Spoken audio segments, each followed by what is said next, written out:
My name is Victoria Roman, and I will be reading my review on Mastiff. One person can change deep-rooted practices and the beliefs of a nation.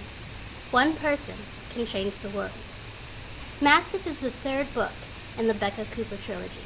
It was written by Tamora Pierce and published by Random House. Tamora Pierce has written many books that take place in the fantasy world of Tortall. She has an extraordinary way of tackling social issues in her books. Even though her work brings up sensitive and sometimes controversial topics, she writes in such a way that entertains and keeps her young adult readers interested. Mastiff is no exception. Becca Cooper is the protagonist of this book. She is a city dog, which is what guards are called in her realm. After the death of her fiancé, she is paired with a mage to find the young son of a king. It is discovered that he has been sold into slavery.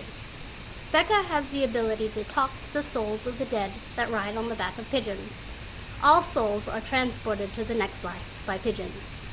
She can also listen to conversations that get trapped in whirlwinds. She uses these gifts and the skills she has learned as a city dog to find this missing prince. In doing so, she ends up changing the way a country treats its people. Tamora discusses the topic of slavery in Mastiff. Not only does she talk about the negatives of slavery, but why some people find it necessary. She does not overload the reader with the topic, but weaves it into her story along with the action, plot, and characterization. There are other topics that are mentioned in the book, but do not take center stage. There is a character in the book who is born male, but presents herself as female. While she is looked down on by some, most of the people that meet her treat her as a normal individual. When Becca asks her why she dresses and acts like a woman, she just states, "The trickster god thought it would be funny if he put me in a male body, but on the inside, every other part of me is female."